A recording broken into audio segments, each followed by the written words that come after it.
long, bitter struggle in which Stalin used banishment and prison to cow his opponents, he won the day. In 1928, Trotsky was expelled from Russia. From abroad, he continued to conduct a brilliant polemic against Stalin, who was now the undisputed leader. These trials developed not from communism, not from socialism, but from Stalinism.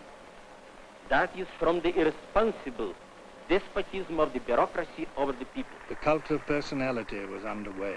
Soon, Stalin would speak of himself in the third person. In his official biography, he made this astonishing insertion. Stalin enjoyed the unreserved support of the entire Soviet people. He never allowed his work to be marred by the slightest hint of vanity, conceit, or self-adulation.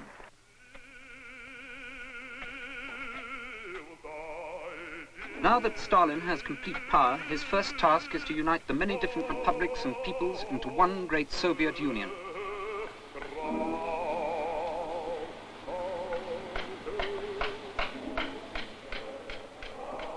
That same year, 1928, Stalin made an historic decision. It was to launch the first 5-year plan for the industrialization of the country. The targets were almost certainly unattainable, but the enthusiasm that went into the attempt to fulfill them was enormous.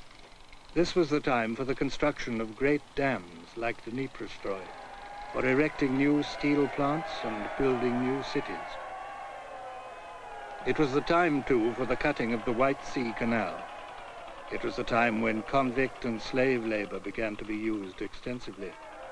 It also saw the introduction of wage differentials, which meant the abandonment of a socialist equality. In the name of Mother Russia, not of international socialism, Stalin called on the Russian workers to catch up with the advanced countries. They must do it in 10 years, he said, or else they would be crushed. We don't want to be beaten. Old Russia was ceaselessly beaten for her backwardness. Meanwhile, he decided to push through collectivization of the land. Behind the propaganda pictures was the reality of a ruthless military operation to crush the rich peasants, the kulaks, or fists, who were unwilling to sell produce to government agencies. Peasants were dispossessed and shipped to Siberia, starved into submission or shot. Lenin, who had always advocated persuasion to bring the peasants to socialism, had been right about Stalin and power. When in 1930 Stalin called a temporary halt to collectivization, half Russia's horses had been slaughtered, half its cows, and 2/3 of its sheep. The damage took decades to put right. Stalin's wife, Nadia Alliluyeva, was moved to protest publicly at her husband's methods and the increasing use of terror within the party. Publicly, Stalin abused her. She went home and committed suicide. But it was the murder of Kirov, the political boss of Leningrad, in December 1934, that touched off the great terror by which Stalin established his personal dictatorship. The circumstances of Kirov's death are obscure and suspicious. Whoever prompted it, Stalin was quick to act. In the spring of 1935, thousands of party members and their families were deported to Siberia. All over Russia, the prisons and camps were packed. The Great Purge lasted 4 years. Trotsky said that Stalin, he seems to strike not at the ideas of his opponent, but at his skull. In a series of show trials in which the defendants had been tortured and brainwashed to confess to improbable and often ludicrous crimes, Stalin rid himself of all rivals. Demonstrations were organized asking for the death penalty for enemies of the people. The old Bolsheviks, the men who had been with Lenin in the West, the intellectuals of the party, trade union leaders, foreign communists, writers, artists, scientists, and almost the entire staff of the Red Army and Navy. They, together with men, women, and children from all over the Soviet Union, were shot, died in forced labor camps, disappeared.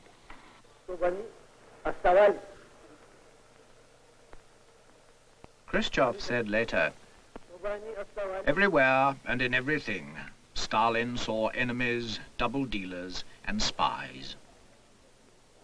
But Trotsky, the great enemy, the defendant who could not be put in the dock, was at liberty and free to assert that if the Soviet Union, that degenerated workers' state, was to progress, it must restore Soviet democracy and shake off Stalin's tyranny. In the midst of the terror, in November, he promulgated a new Soviet constitution, described as the most democratic in the world, the Stalin Constitution. Its rights and freedoms remained on paper. It was an extraordinary piece of political cynicism. Yet economic advances of a substantial kind had been made, largely due to the completion of the big plants begun in the first 5-year plan. Rationing was abolished. There was more in the shops. Production of clothing improved. There was an increased supply of consumer goods. Labor was becoming more skilled. The Moscow Underground was built, and there was technical progress in many areas. But in 1937 came a slowdown in production, and output fell. The reason? The effects of the purge, which in one way or another touched nearly every family in the country. Fear paralyzed effort as people disappeared daily, and the population of the camps and prisons rose in 1938 to a conservative 12 million. Of these, 3 million died or were executed.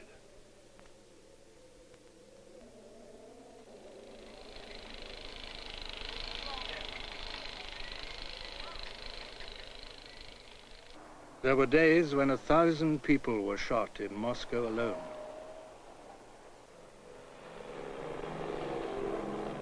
These were facts of life that visiting foreign celebrities either knew nothing of or chose to ignore, whether it was Charles Lindbergh and his wife, or Anthony Eden, or a British trade union delegation, or H.G. Wells.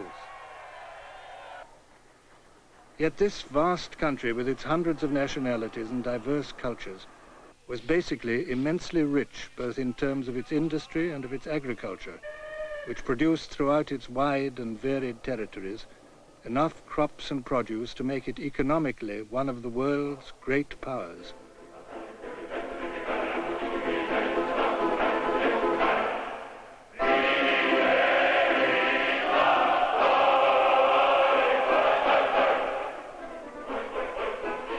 These riches, real or potential, exposed the Soviet Union to a threat from the West.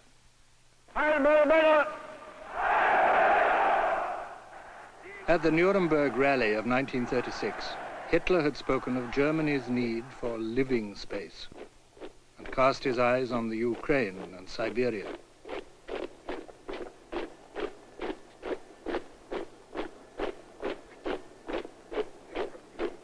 Stalin had been slow to grasp the dangers of Nazism, but Russia was by now a member of the League of Nations, and the foreign minister, Litvinov, was a strong advocate of collective security. The state I represent entered the League with the sole purpose of the maintenance of indivisible peace. The League of Nations is still strong enough by its collective actions to avert or arrest aggression. There is no room for bargaining or compromise. When the Western powers connived at the dismemberment of Czechoslovakia under the motto of appeasement, and Chamberlain came back from Munich in 1938 with his scrap of paper, Stalin saw it as an attempt to turn Hitler's aggressive plans towards the Soviet East.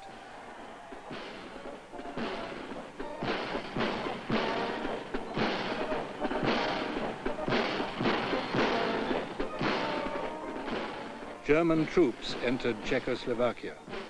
Prague was occupied. A month later, Stalin put out feelers to Hitler. By August, they had reached agreement. a Soviet-German pact of non-aggression that included the partition of Poland and led to cynical arrangements for the handing over of German communists in Russia to the Gestapo. The Second World War was now inevitable, but Stalin could afford to appear pleased. His realpolitik had brought a breathing space for Russia. Poland was the first victim. When it fell, Stalin gave orders for the Red Army to advance, meet the Wehrmacht, and claim his share of the spoils.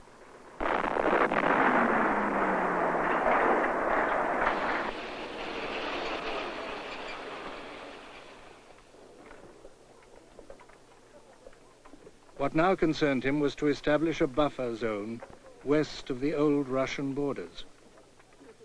So he occupied the Baltic states and in a bungled war pushed the Finnish frontier back from the doors of Leningrad.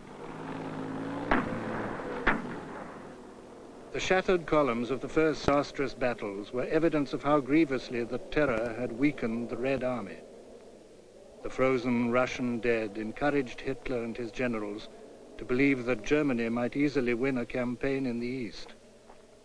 But Stalin still publicly denied that there was any danger from Germany, although with the fall of France and Hitler's decision not to invade England, the risks increased. Meanwhile, Stalin had achieved one outstanding ambition: to eliminate Trotsky. A Russian secret policeman wormed his way into the exile's household in Mexico, and in August 1940, killed him at his desk. He left an unfinished book, A Life of Stalin. That autumn, Hitler gave orders to his general staff to begin planning the invasion of Russia, Operation Barbarossa. On the 22nd of June 1941, Hitler's army struck. For 2 weeks, as the German forces plunged into Russia, engulfing whole armies, bursting through on all fronts, Stalin said nothing. On the 3rd of July, he at last broke silence in a broadcast to the nation. Stalin was no orator, but his speech was resolute and defiant. The war was an issue of life or death. The Russians must scorch their own earth.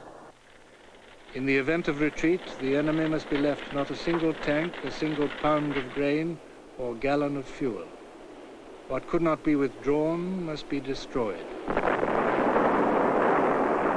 Stalin's command post was in the Kremlin, which he did not leave throughout the war. From it, he was in constant direct touch with his generals. As supreme commander, Stalin showed extraordinary ability in controlling his huge armies. His tenacious memory, his grasp of detail, and his furious tempers impressed the toughest of his generals.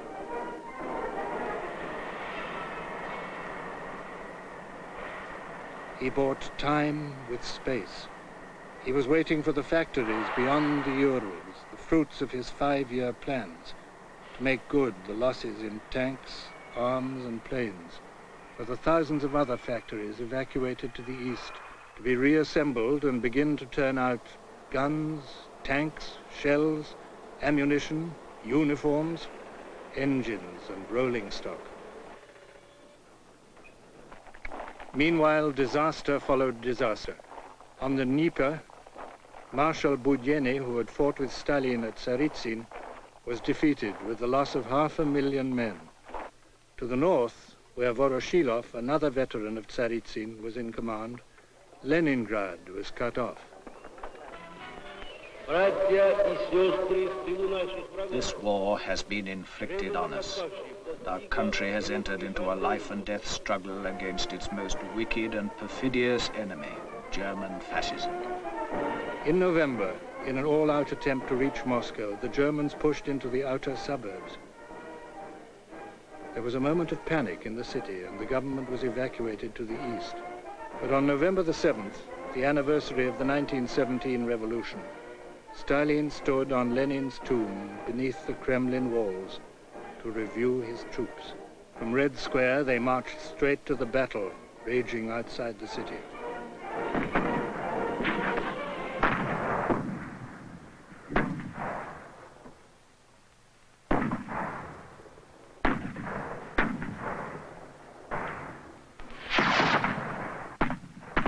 winter came early, a winter for which the overconfident Germans were unprepared, a winter such as they had not dreamed of. On the 8th of December, Hitler announced that operations against Moscow had been suspended.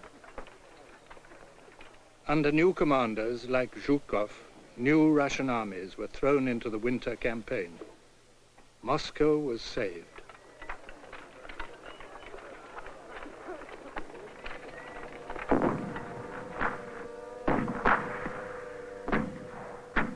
The situation was still desperate.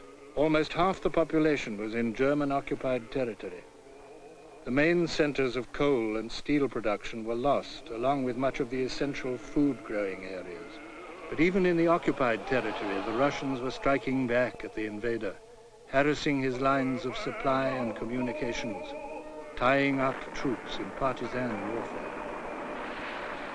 But there were to be still more reverses and more terrible losses. In 1942, the Germans took the Crimea and pushed on to the Caucasus, threatening the oil fields of Batum and Baku. On the Volga, they reached Stalingrad.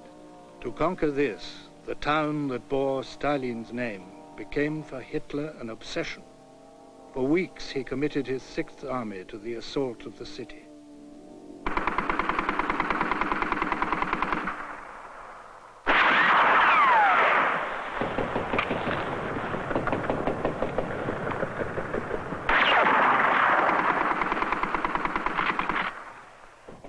In October, the Russians were clinging to a tiny foothold on the west bank of the Volga, fighting for individual houses, individual ruins.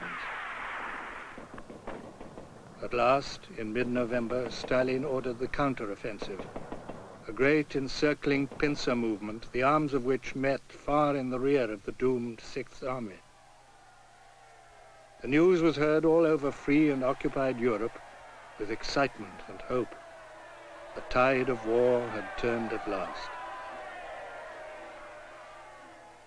In the ruins of Stalingrad on the 2nd of February 1943, the German commander, von Paulus, surrendered.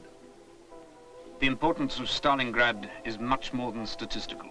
The surrender of the 6th Army is a tremendous psychological as well as a military blow to the Germans, and an equally powerful boost to Russian morale and to Stalin's campaign to show that Russia's great patriotic war can be won.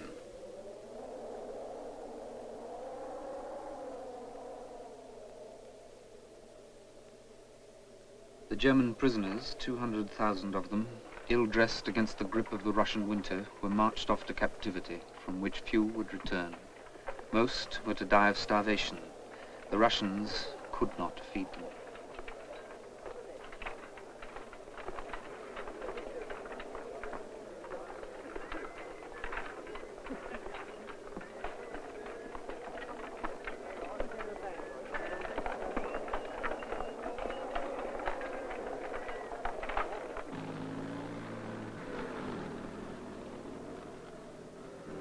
Now the Russian armies began the long advance west, which would not stop till they met the Allies on the Elbe, in the heart of Germany.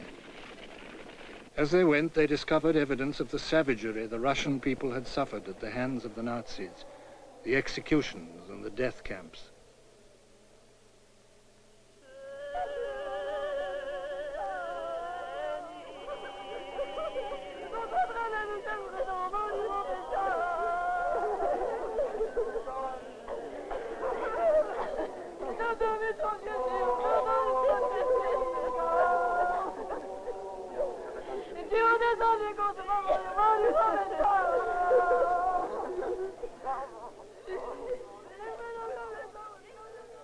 Well led and well equipped, this was a new Red Army in which, as in Tsarist days, there were guards divisions, and a soldier, in Pravda's words, had no socialist obligations. The great generals of Tsarist Russia, the men who beat Napoleon, gave their names to the medals they bore. This was not a revolutionary army, but a Russian one, fighting a patriotic war.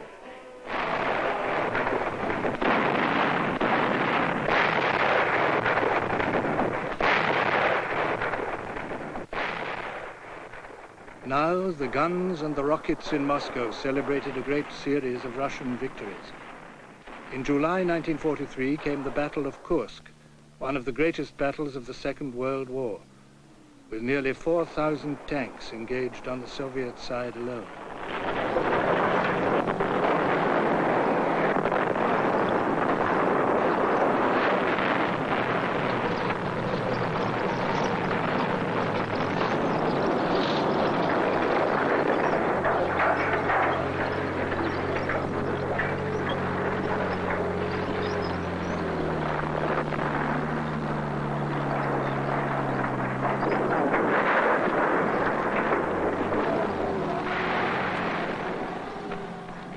Here, and in the operations that August to liberate Kharkov, the Germans lost upwards of 500,000 men and some 1,500 tanks. The German army, which now faced defeat, rushed 14 divisions from other fronts in the west.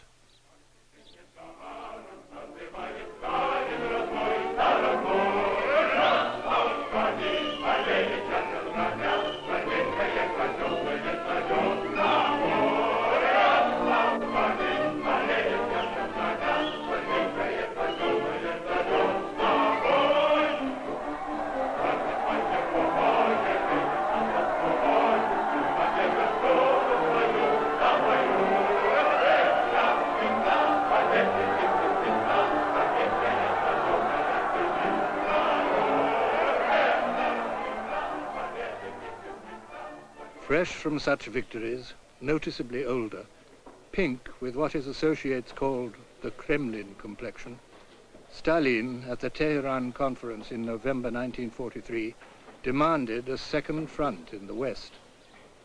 Churchill was reluctant, but Roosevelt agreed. The date was fixed, May 1944. Meantime, the Big Three had begun to plan the post-war world and divide it into spheres of influence. Now in the north, Leningrad, where more than 1 million people had died of starvation alone, was relieved. Kiev and the Ukraine were set free.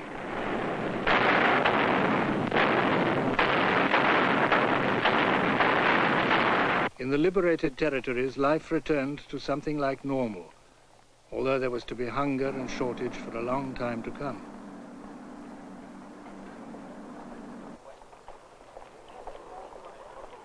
In devastated cities like Stalingrad, the children began to go back to school. Transport began to function again among the ruins. And in Leningrad, even the theaters came to life.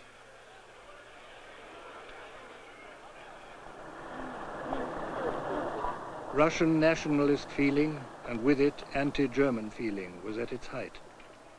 In the streets of Moscow, German prisoners were paraded like the captives in a Roman imperial triumph and exposed to the feelings of the population.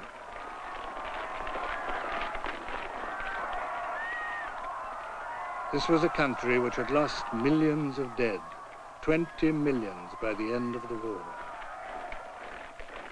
Afterwards, the streets were symbolically cleansed. Soon the Russian armies had crossed the old borders, pressing on to Budapest in the south and in the north into Poland, where the citizens of Warsaw rose and were bloodily put down by the Germans, while the Red Army could not or would not move to help them.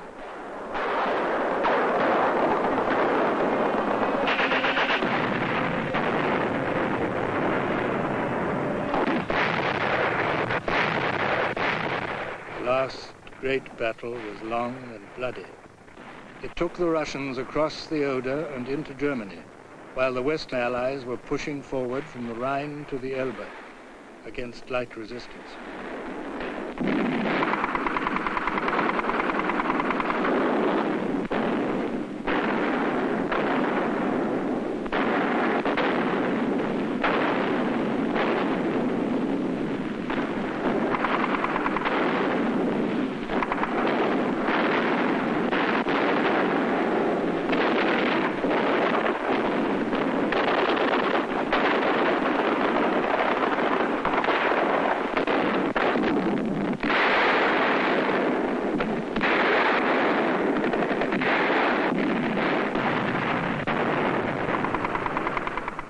After bitter street fighting and the loss of 100,000 lives, the red flag flew at last over the ruins of Hitler's capital, where he lay dead by his own hand among the ruins of the Reich Chancellery.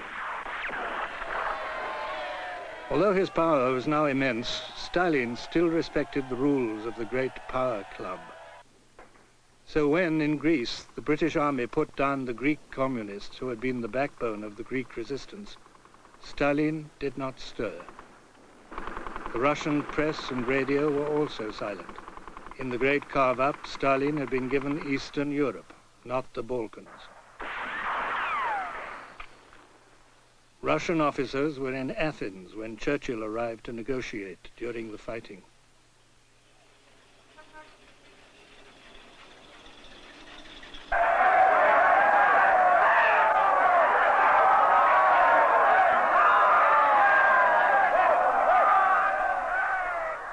Neither in Italy nor France, in spite of the armed strength of the communist parties, was the resistance to lead to social revolution.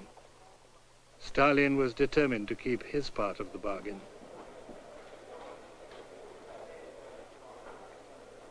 At the great conferences of Yalta and after the War of Potsdam, the final touches were put to the share-out of spheres of influence. Already, contradictory interests and long-term aims were creating strains and suspicion among the erstwhile allies, in spite of the public displays of good fellowship. American airmen danced with Russian army girls. Soon, across a line that ran through the heart of Berlin, two great power blocks faced each other in that Cold War, declared in March 1947 by President Truman. What the world needs in order to regain a sense of security is an end to Soviet obstruction and aggression. We have no hostile or aggressive designs against the Soviet Union or any other country. We are not waging a Cold War. The cleavage that exists is not between the Soviet Union and the United States. It is between the Soviet Union and the rest of the world. The Cold War threatened to spill over into open conflict, as when, in 1948, the Russians blockaded Berlin. The West answered with the Berlin airlift, and Stalin dropped his claim to incorporate Berlin into East Germany.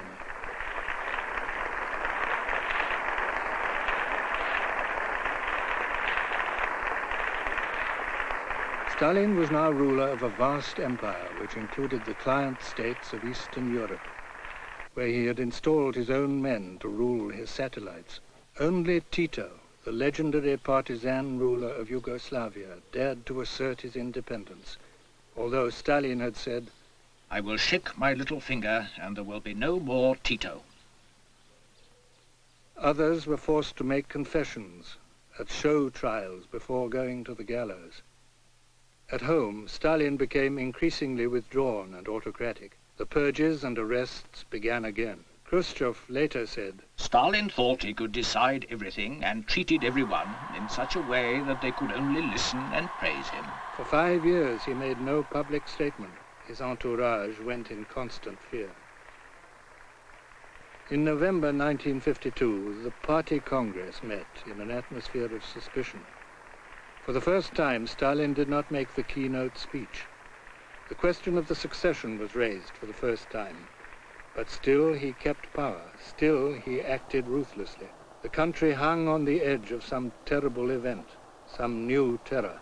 Then suddenly, on the 6th of March 1953, came the announcement that Joseph Stalin had died of a brain hemorrhage at the age of 73. He was buried next to Lenin. There were extraordinary reactions in which relief, shock, and fear were mingled. It was not until 1956, at the 20th Party Congress, that Khrushchev felt able, in a famous secret speech, to tell some of the truth about Stalin, his regime, and his methods. And the Soviet people were allowed to learn a little of what the Stalin era had meant. An era which had made the Soviet Union into a great power. An era which had seen a Soviet satellite circle the Earth. an era which had transformed the social and economic fabric, but at an untold price in human lives and human suffering.